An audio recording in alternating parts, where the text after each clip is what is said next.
Are you still enjoying yourself as much as when you first started? Oh yeah, I am. I'm enjoying it more so now. The last sort of few months I've been enjoying it more so than I have for ages, yeah.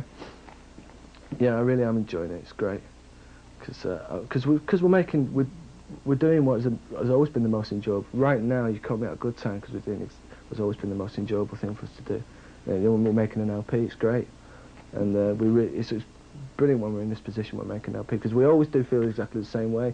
So, to hell with, whether we've got a single on this LP. I mean, we've never been the sort of group who, when we put down the tracks for the LP, go, where's the single? The single's either there, and if it isn't there, then so what, And we're on a really kind of anarchistic high about this record. We're trying to make it as uncommercial and as unaccessible as is possible within the Smiths.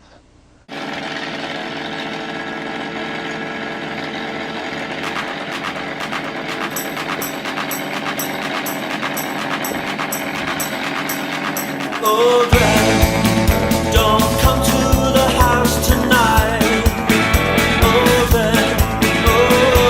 Dreamt, don't come to the house tonight. Oh, Dreamt, because there's somebody here who really loves you. Oh, Dreamt, stay home before it's proper now. Tonight. Oh, Dreamt.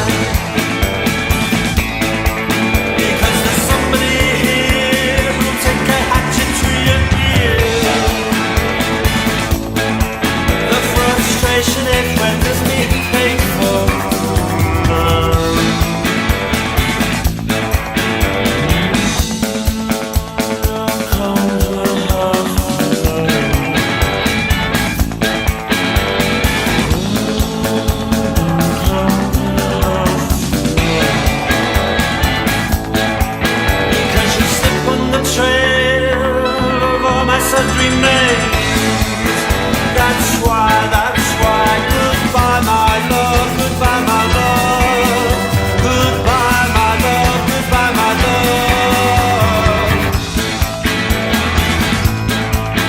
goodbye my love, goodbye my love.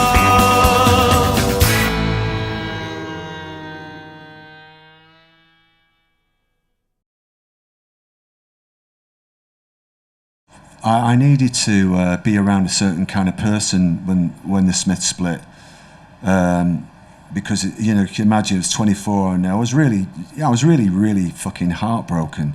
I wasn't going bye jolly up. It was really devastating for me because I was I was forced into it. That's the simple way of explaining something very complicated. It was completely final, and people ask me many questions about it and assume that it will take up again or so forth, but it didn't. I mean, it ended, and it just ended, and it ended, and it ended, and that was it.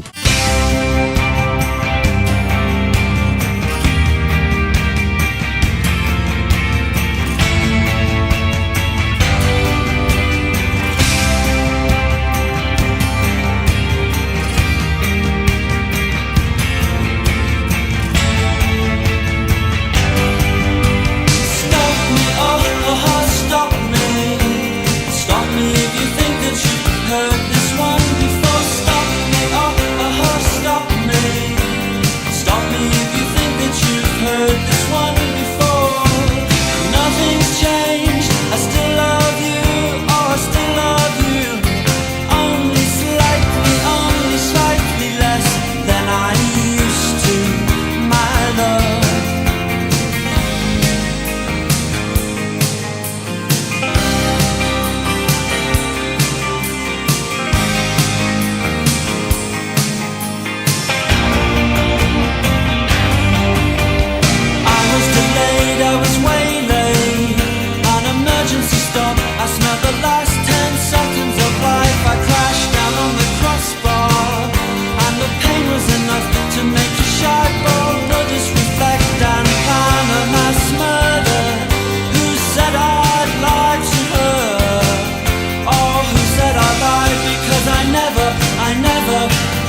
five because I never, and so I drank one, it became four, and when I fell on the floor I drank more.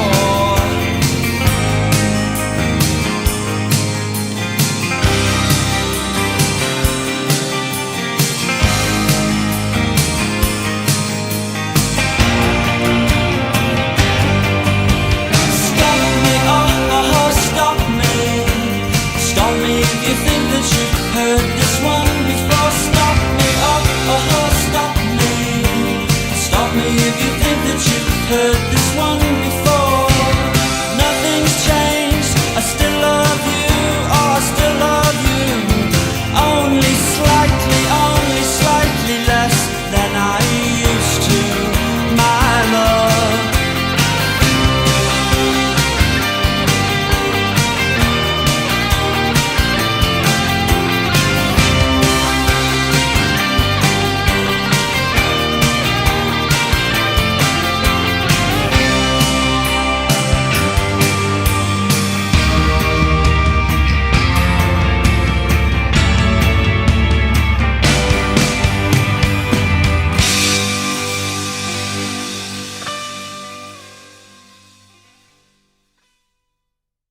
Hey everybody, welcome to the 6th and final installment of my Smiths album Deep Dive series. Very unfortunately, for some reason, YouTube has been blocking these videos on my regular channel, but not blocking them on my alternate channel. No idea why, it doesn't make any sense to me.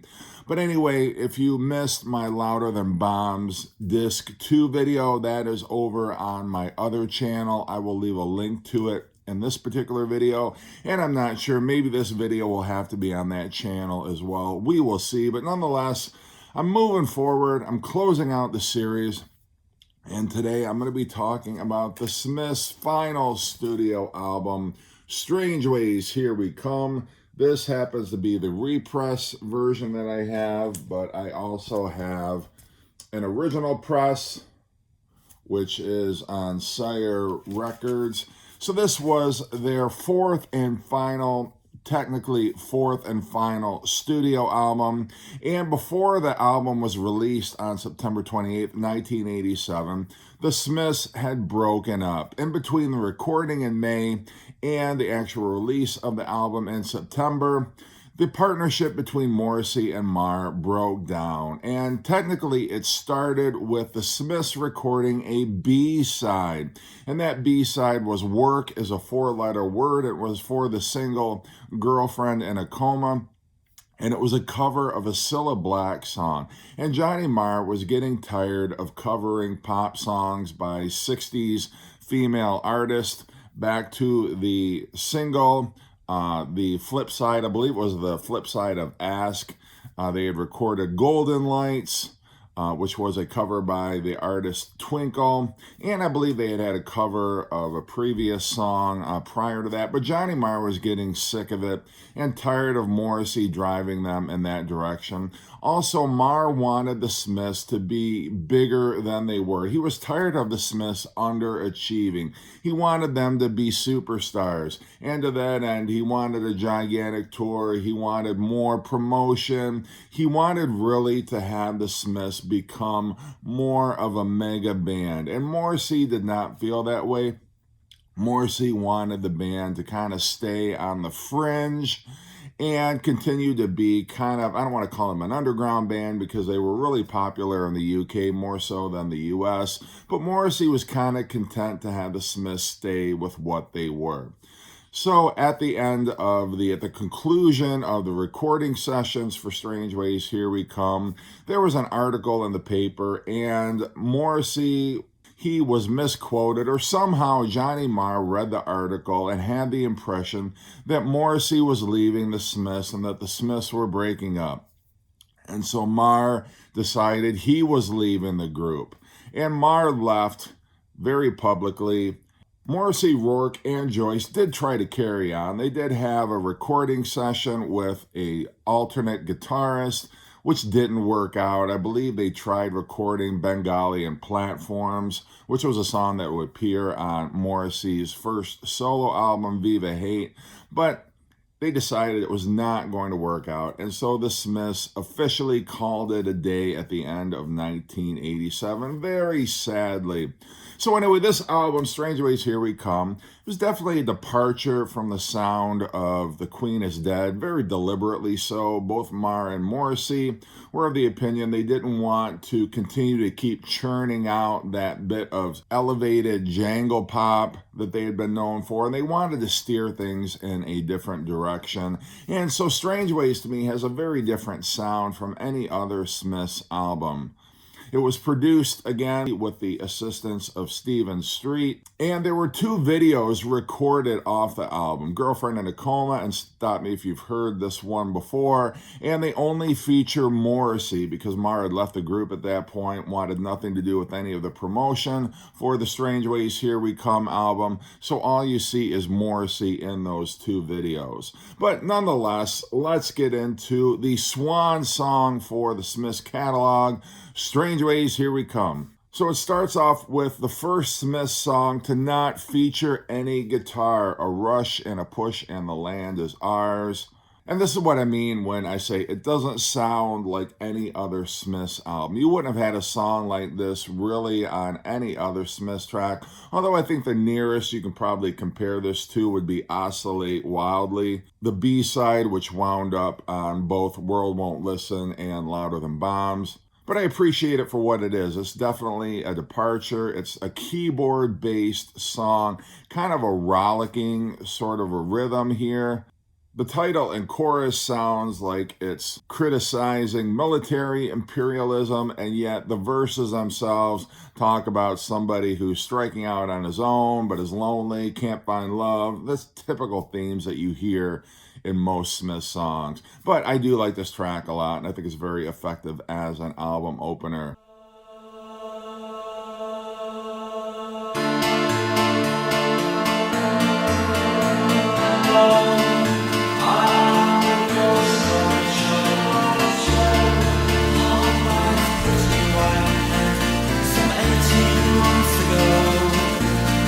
Traveled to a mystical time zone, and I missed my bed, and I soon came home. They said there's too much caffeine in your bloodstream, and a lack of real spice in your life. I said, leave me alone, because I'm alright, Dad. Surprised to still be on my own.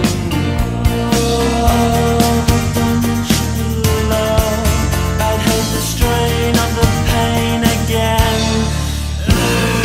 Rush and the push and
next track is I Started Something I Couldn't Finish, and this is another bold departure for the Smiths. A little heavier, has a more aggressive rhythm than most Smiths tunes, and Andy Rourke and Mike Joyce apparently were not a big fan of this song, did not enjoy recording it, much to Marr's chagrin. Another reason why Marr decided he kind of wanted to break away from the Smiths so we could record more adventurous material, I guess.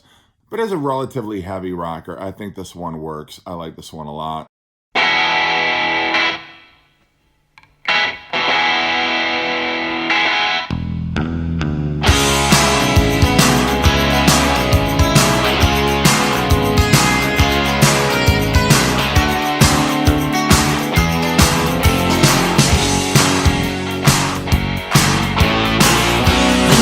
Were silent, there was nothing, no one, nothing around for mine.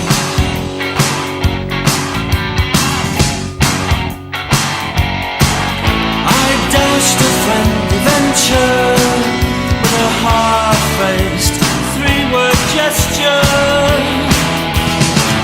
I started something, forced you to a zone, and you were clearly never meant to go. Hair brushed and parted, typical me, typical me, typical me. I started something, and now I'm not too sure.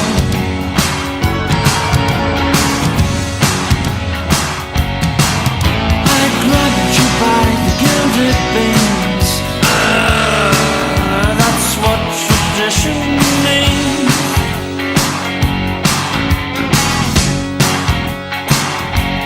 And I dashed another venture with a gesture that was absolutely vile.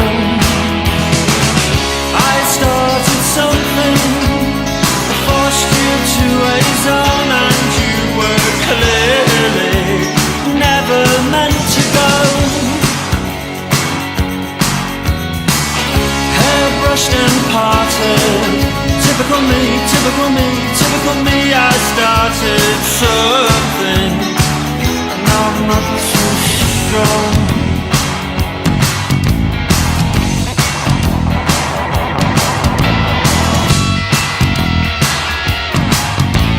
Grabbed you by gilded beams. That's what tradition means.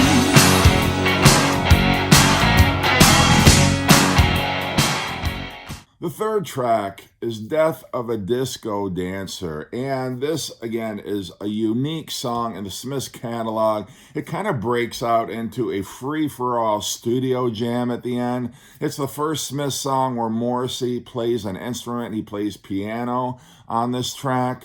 I really like this song a lot.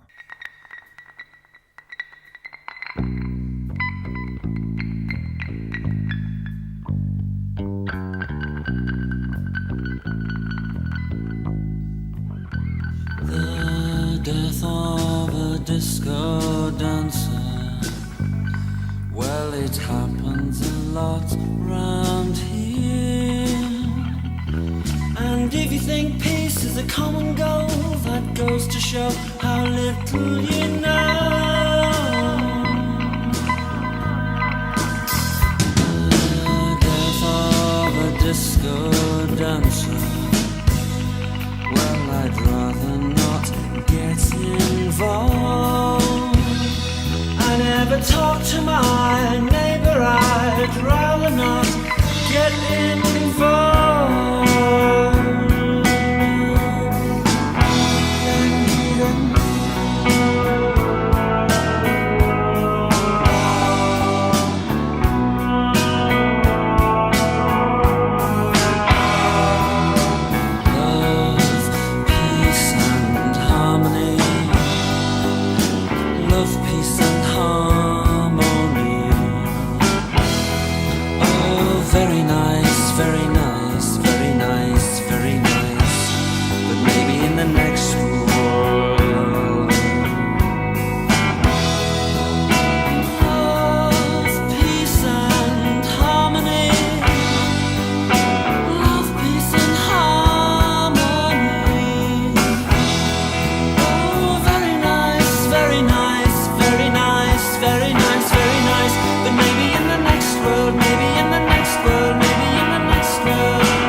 had the first single, Girlfriend in a Coma, with one of those cheeky titles that Morrissey would use quite often during his solo career. It's got a very light acoustic arrangement for a song about a girlfriend who's on life support, basically. In the verses, you got the boyfriend who's reminiscing about all the fights that the couple has had, and yet he insists that he knows it's serious and he really does feel bad about the situation. One of the more interesting and unique singles of the 1980s.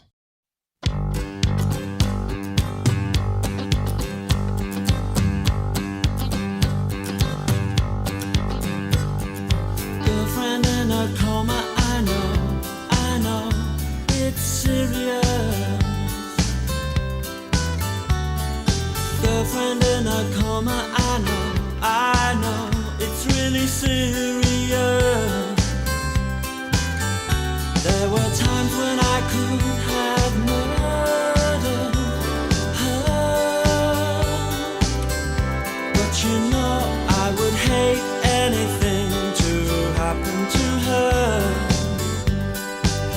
No, I don't want to see her. Do you really think she'll pull through?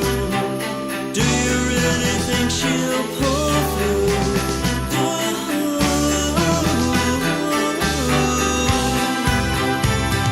Girlfriend in a coma, I know it's serious.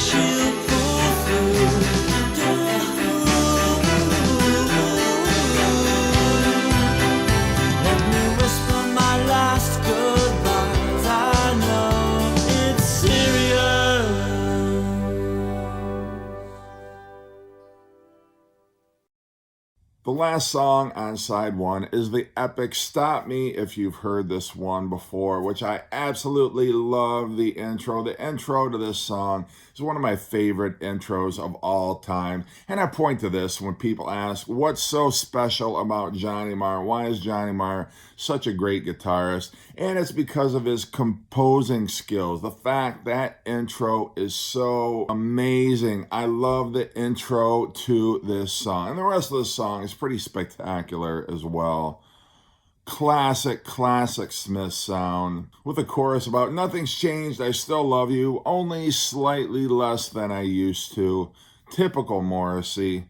But I love this great guitar showcase. Johnny Marr actually takes a guitar solo, one of the few times in his tenure with the Smiths that he would do a guitar solo, but it is a fantastic solo. Love this entire song. Just the whole feel, the vibe of this song, I really enjoy a lot. Flip it over to side two, and you have what is essentially How Soon Is Now Part 2.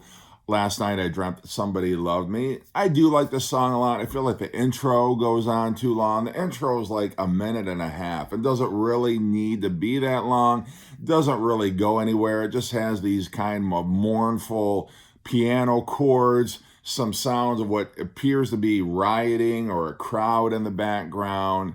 And then we break into the song, which I do enjoy a lot, even though, again, it's the same themes with Morrissey. Am I ever going to find my soulmate? Am I always going to be alone? To very dramatic effect. But I gotta say, I do really like this song a lot.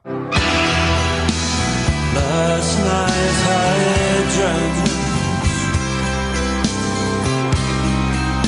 that somebody loved me.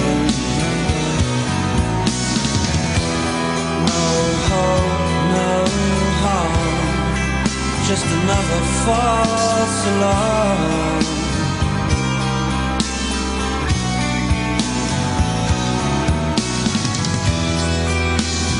Last night I felt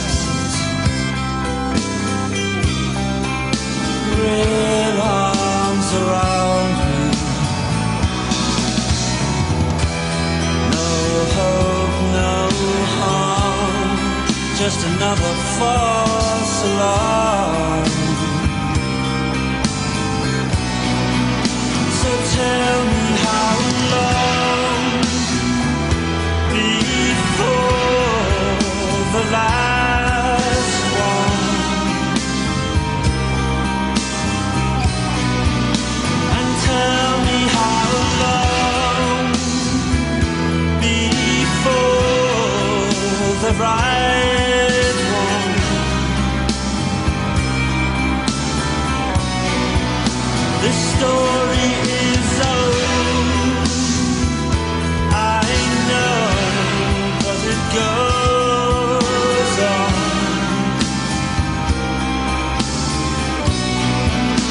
The story is old, I know, but it goes on.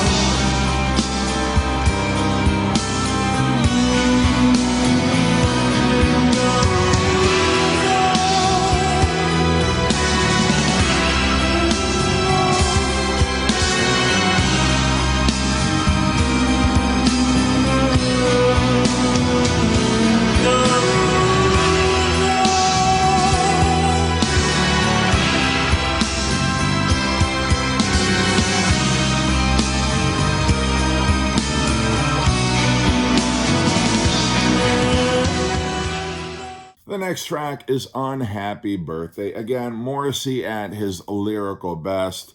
Another kind of a bouncy acoustic song. Morrissey calling somebody on their birthday to wish them an unhappy birthday, somebody who cheated and lied on him, and basically he's telling him, you're dead to me.